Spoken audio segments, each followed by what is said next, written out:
Scott Bywoody here, and I want to talk to you about why a lot of the business books that we've read and that we trust and that we swear by may be suffering from the halo effect and why we should question them.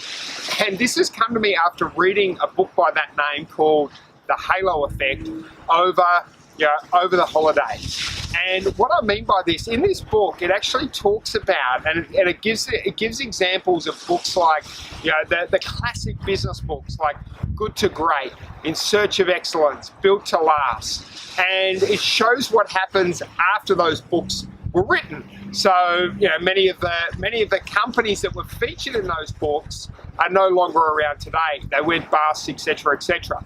So, knowing that, if they were, that he makes the argument that, but we're trusting all this information. We're saying this is what makes a successful company. And one of the biggest takeaways from this book, which I really received, was when he actually talked about. He said, imagine you go to the races and you take the top 10 people who performed the best when they went to the races. So we go to the races and we look at these 10 people and we say, what did they do? And we look at what these guys did and we say, they took the highest risks. So therefore, when we go to the races, we should take the highest risks and then we'll get similar results to that.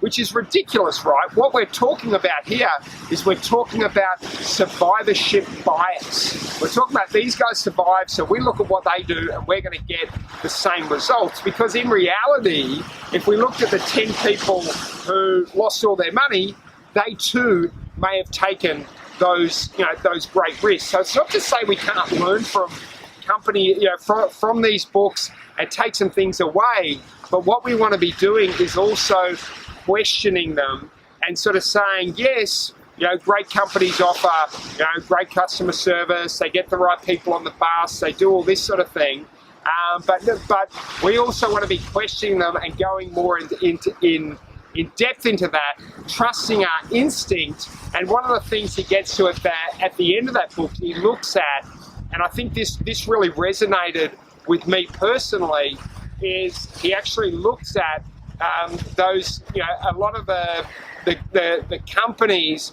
and talks about the fact that a lot of it comes down to the strategy and being on the right way. So if we look at a company like Kodak, incredibly successful company, technology changed, they didn't ride that technology, they didn't change and adapt to that technology, so they failed.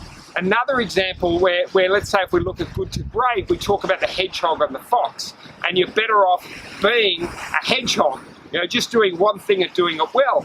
But that can also be a recipe for disaster, because Kodak was doing one thing and doing it well, and then all of a sudden the market changed. They would have been better off being a fox, finding their new thing, adapting to the market, and then rolling with that. So we don't just want to say, oh, okay, this business book that studied all of these incredible successful companies, and because of that, we're going to do exactly what that business book says. We want to be thinking for ourselves and making our own decisions, and not falling into the trap of just going, of essentially the halo effect. Thanks for tuning in today. If you've got any questions about what I've shared, please leave it below. And if you'd like me to share anything else, please let me know in the comments box below.